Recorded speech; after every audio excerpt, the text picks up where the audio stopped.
ये बंदा असली दिलदार है, बिल्कुल जो है ना एकदम माउंटेन के बीच में खड़ा है और वहाँ पे बहुत ही स्लिपरी है और ये वहाँ से स्टार्ट करेगा अपनी स्केटिंग। हम लोगों को तो यहाँ पे खड़े होकर डर लग रहा है, बट मानना पड़ेगा भाई, इस बंदे को दाद देनी पड़ेगी।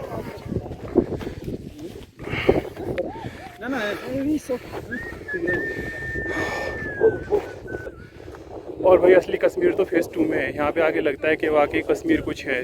हवा बिल्कुल एकदम ठंडी और बिल्कुल एकदम सफ़ेद बर्फ़। ऑसम। ये लास्ट है, इसके आगे जाने की इजाज़त नहीं है। ये लास्ट है। हाँ, क्योंकि इससे आगे LOC पड़ता है ये पूरा एरिया। एक बार देखते हैं ना वहाँ चल के आगे। हाँ, वहाँ तक तो जा सकते हैं। हाँ अच्छा, ये यहाँ पे बट ये नाला क्रॉस नहीं कर सकते हैं। हाँ या वो वाली पीक पे नहीं जा सकते हैं। हाँ। क्योंकि इससे आगे पूरा LOC एरिया पड़ता है ये। अच्छा हाँ, तो ये यहाँ पे बस लास्ट यहाँ पत्थर रखे। हाँ, ये एक बार पत्थर चल के लास्ट देख है। लेते हैं।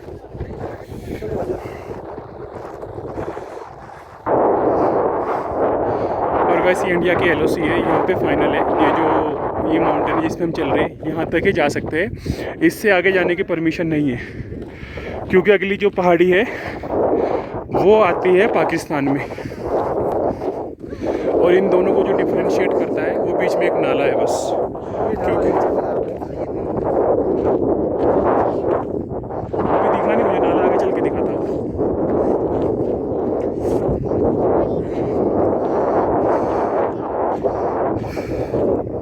यहाँ की जो ठंड है वो बिल्कुल बॉडी जमा देने वाली है। अभी शाम नहीं हुई और उससे पहले ठंड ऐसी लग रही है यहाँ पे। तो वो जो कहते हैं कि -20 -30 डेफिनेटली वो यहाँ पे टेम्परेचर होगा। और ये बिल्कुल लास्ट पॉइंट है यहाँ पे।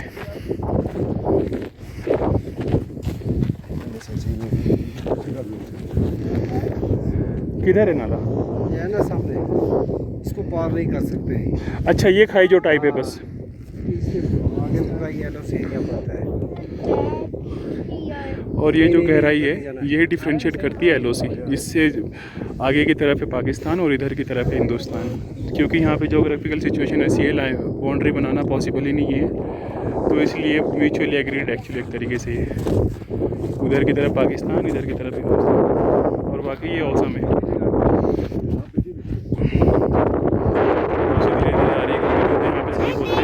मुझसे डर लगता है ऊंचाई से, कहीं वो फिसल के नीचे ना चले जाए वहाँ पे। हाँ फोटो कर तो रहे भाई। ये ऊपर की तरफ है। एक बार मुझे लग रहा था कि फेज़ 1 में करके वहाँ पे करिए, स्पॉट पे करके वापस लौट जाए, बट फिर हम लोगों ने यहाँ का प्लान किया और वाकई हमने बहुत अच्छा किया यहाँ का प्लान करके। इसके बिना तो लग रहा था कि ट्रिप अधूरा ही रहता। Awesome, this is awesome. Kashmir अगर आते थे तो ऑसम मस्ट है यहाँ पे, must visit place, must visit place. बस यहाँ पे डेड एंड से आगे नहीं जा सकते हम लोग। ये LOC कह रहा है, जो आपको गहराई से दिख रही होगी, ये LOC कह रही है यहाँ पे। और इधर बंकर वगैरह भी आर्मी के यहाँ पे, ये बंकर है, ये बंकर है।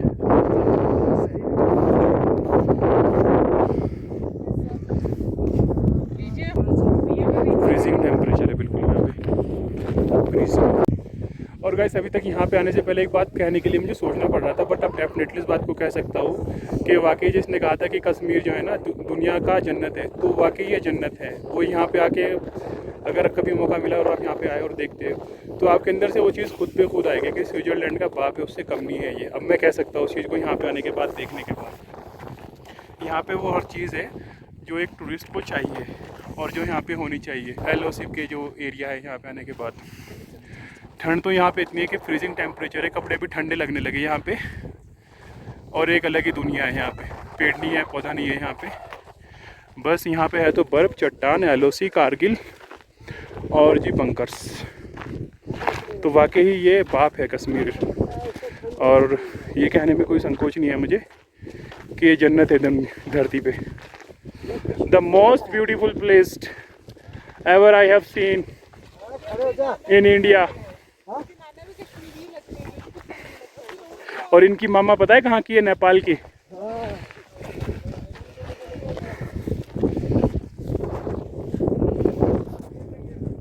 तो ये फाइनल माउंटेन है अपने एरिया में जो आता है।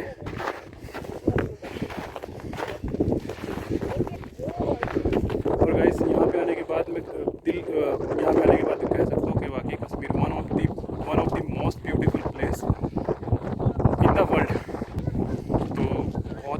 ब्यूटीफुल प्लेस है। फेज़ 2 में आने के बाद लगा मुझे LOC के पास आने के पास यहाँ की जो क्लाइमेट है या जोग्राफिकल जो सिचुएशन है, कंडीशन है, बिल्कुल ही सेपरेट है। मेरे सामने ये है बंकर इंडियन आर्मी का। एक्चुअली यहाँ पे है कहानी क्या है, यहाँ पे जो ये बर्फ़ है, क्योंकि हवा इतनी ठंड है, यहाँ पे ठंडी चल रही है, उसकी वजह से ये बर्फ़ जम चुकी है बिल्कुल, और थोड़ी सी स्लिपरी भी है, तो उस वजह से थोड़ा पैर जमा के चलना पड़ता है यहाँ पे। पेड़ वेड़ तो नहीं है यहाँ पे। और ये आखिरी पहाड़ है अपना इंडिया का।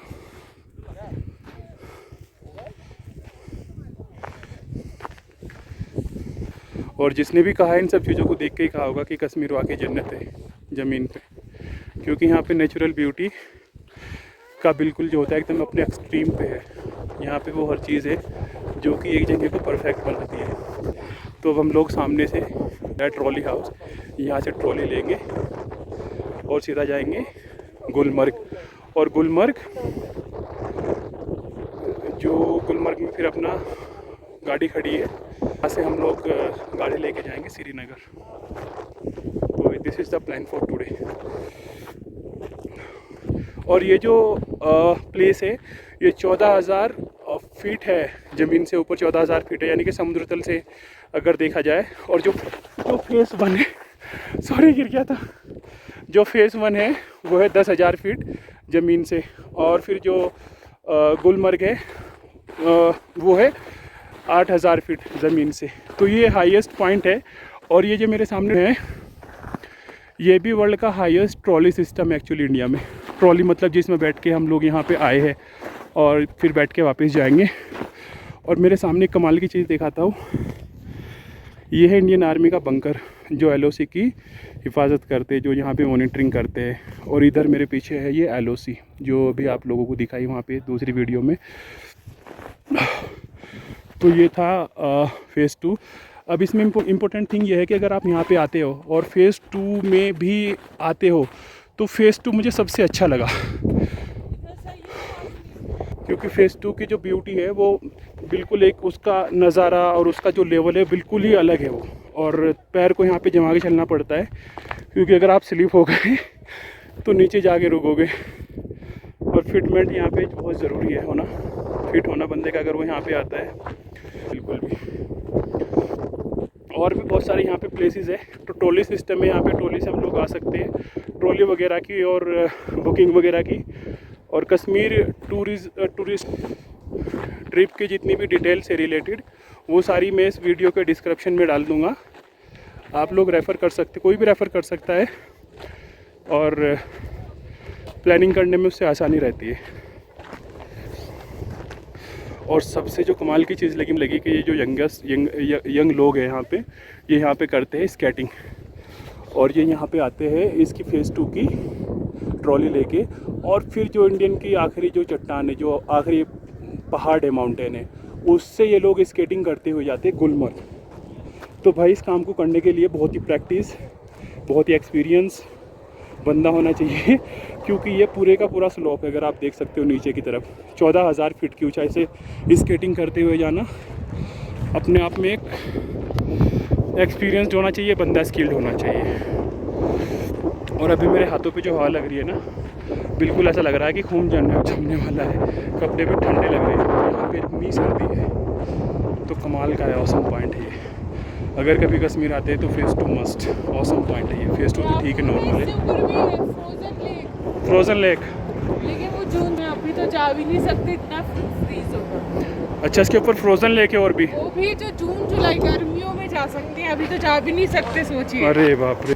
इस पॉइंट के आगे एक और पॉइंट है फ्रोजन लेक, अभी वहाँ पे जाना अलाउड नहीं है, मना कर रखा है, क्योंकि इतनी ठंड इतनी ज़्यादा है यहाँ पे। गर्मियों में जा सकते हैं, वो भी जून जुलाई में। तो ट्रॉली कुछ ऐसे आती है नीचे से, फेज़ 1 से ये आ रही है ट्रॉली।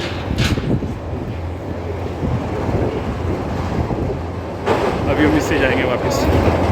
वो और उसमें 3 लोग लेके जाते हैं, बता रहे हैं। 3 लोग? अपने आप तो जा भी 3 लोग खींच के लेके जाएंगे आपको? स्लेज पे, वो जो गाड़ी है, अच्छा, उसमें 3 लोग। और अभी तो अलाउड भी नहीं? अभी तो बिल्कुल हम भी जम रहे हैं। बाप रे।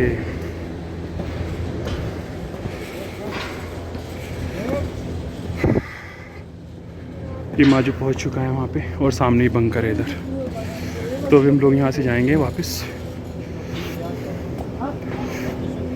रुक जाओ।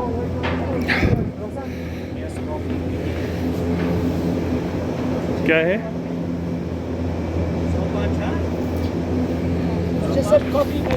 कॉफ़ी? हाँ पी लेंगे कॉफ़ी, पिला दो। ला भाई पिला दे। ओके 3 सर आपके यहाँ पे टी स्टॉल है कॉफ़ी की? अच्छा। और ये भैया यहाँ पे चाय वाय पिलाते हैं। कितने की है एक टी? 100 रुपीज़ की। और गाइस यहाँ पे जो टी है वो 50 रुपीज़ की है, क्योंकि इन लोगों की मेहनत भी है, वहाँ से लेके आती है। ये 14,000 फीट पे आपको टी अवेलेबल करा रहे हैं। और यहाँ पे जो टी पीने का एहसास होगा वो अलग ही होगा, क्योंकि यहाँ पे जो हवा है बिल्कुल फ्रीजिंग है। आधी जब तो नहीं जाएगी। फ्रीजिंग पॉइंट टेम्परेचर यहाँ पे माइनस में है, तो यहाँ पे जो चाय पीने का एक्सपीरियंस होगा वो अलग ही होगा। और अभी यहाँ की टी ट्राई करते हैं जो कि 50 रुपये की है। अभी देखते हैं फिर क्या है, फिर आगे चल के। कब से आप यहाँ पे? कम से कम 5-6 साल हो गए। अच्छा सर एक बात बताइए, नीचे फेज़ 1 में वहाँ पे इतने सारे टूरिस्ट आते हैं, ठीक है, लेकिन ऐसा क्या लगा कि आप फेज़ 2 में आके चाय बेचते हैं? यहाँ पे सर सर्विस ज़्यादा है ना, इसलिए। लेकिन वहाँ पे टूरिस्ट ज़्यादा है, वहाँ पे चाय ज़्यादा बिकेगी आपकी? यहाँ पे बिके कम बिके, कोई टेंशन नहीं है सर, लेकिन नहीं भी मजा है। ये आपको कुछ इस जगह से लगाव हो गया? यस। हाँ ये बात है। ये जो भाई साहब है ये कश्मीर के, और इनका कहना है कि मेरी चाय बिके ना बिके उसकी टेंशन नहीं मुझे। बट -3 है यहाँ पे। हाँ -18 -25 यहाँ पर रात में 25 रात को यहाँ पे कम से कम 30 से ऊपर जाता है माइनस। माउंट एवरेस्ट पे मतलब 40 to 60 जाता है, मतलब नॉर्मल वहाँ पे 35 to 40 रहता है। तो यहाँ -30 होता है, हाईएस्ट 60 जाता है वहाँ पे, है ना?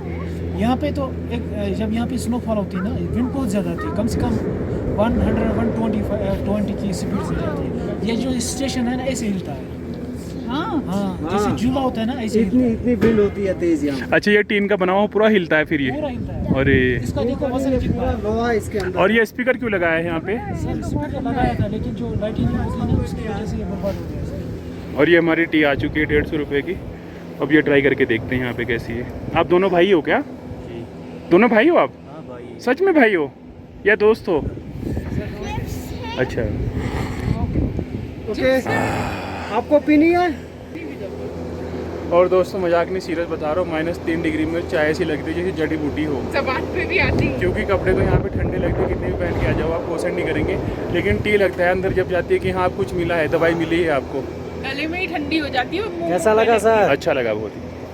नहीं लगती, बस मुंह पे ठंडी हो जाती है। गले तक ठंडी पहुँचती नहीं है, गरम। गले से नीचे ठंडी पहुँचती है। अभी तो मौसम ठीक है इसलिए ये सूरज यहाँ पे बिल्कुल लग रहा है चांद बना हुआ है, कोई असर नहीं है यहाँ पे। क्या? बहुत ठंडा होता है, बहुत ठंडा। तो ये पूरा हिलता है फिर जब होती है जब। और सबसे ज़्यादा कब वो बर्फ़ गिरती है यहाँ पे? जनवरी और फरवरी। इस साल तो बहुत कम है। इस साल बहुत ही कम है। बहुत कम। तो अगर हमें अगले साल आना होगा यहाँ पे, कब आना चाहिए हमें? मुझे लगता है फरवरी में। फरवरी में? फरवरी तो अब है ही। एंडिंग में आना है। अच्छा स्टार्ट में आना चाहिए, यानी कि फर्स्ट वीक में। एक्चुअली हम लोग ये प्लान करें कि अगले साल जब प्लान करेंगे ना तो फरवरी के फर्स्ट में ही प्लान करेंगे, क्योंकि जनवरी में आके भी कोई फ़ायदा नहीं। यहाँ पे टेम्परेचर इतना डाउन होता है कि आप कुछ कर ही नहीं पाओगे। हवा चलेगी, बर्फ़ गिरेगी, स्नोफॉल होगा। करना क्या है आपने स्कीइंग के लिए? स्कीइंग के लिए हाँ, स्कीइंग के लिए बेस्ट वही है फरवरी का फर्स्ट वीक, हाँ। क्योंकि जनवरी में तो बहुत फ्रीजिंग टेम्परेचर होगा यहाँ पे। जनवरी में थोड़ी बहुत बर्फ कम भी रहती है, फेब में तो एनी हाउ बर्फ रहती है। फेब में ज़्यादा होती है, जैन में कम। अरे लेकिन फेब में ये है ना कि यहाँ पे हाथ पैर चलते हैं इंसान के, वो कर सकता है। अब जनवरी में तो इतनी स्नोफॉल होगा। जब आप स्कीइंग करोगे तो तब ठंड का कोई मायने नहीं है। स्कीइंग करोगे लेकिन तो- यहाँ से स्कीइंग करके नीचे जाना वो भी तो अपने आप में एक बड़ी चैलेंज है, वो भी उसके लिए भी तो प्रैक्टिस होनी चाहिए आपकी। उसके लिए तो प्रैक्टिस बहुत प्रैक्टिस होनी चाहिए, हाँ। वो मस्ट है। लेकिन जब आप स्कीइंग करोगे तो ठंड का कोई मायने नहीं है, इतने हीट अप हो जाओगे तो कोप भी होगे, भले ही माइनस भी हो। हाँ वो भी है, लेकिन उसके लिए फिर वही कि पूरी एनर्जी लगानी पड़ेगी आपको हाँ, उसमें। energy जो शूज उसके होते हैं ना हाँ अलग डिज़ाइन किए होते हैं। वो हमने की है नीचे अभी। हाँ, वो हाँ। उसी के लिए बने होते हैं ना, ताकि आपके जो पाँव है वो आराम रहे बस। काफ़ी उस अंदर मटेरियल लगा रहता है उसमें, काफ़ी उसमें। और नई टेक्नोलॉजी आज के जो शूज़ हैं ना बढ़िया है। भाई शूज़ भी ठीक है, टेक्नोलॉजी भी ठीक है, लेकिन उसके लिए दिल गुर्दा भी होना चाहिए आपके पास कोई में। टेंशन नहीं है, जो आपके साथ इंस्ट्रक्टर रहेंगे ना हाँ। 5-6 दिन में सिखा देंगे। 5 दिन में तो आप ट्रेन हो जाओगे।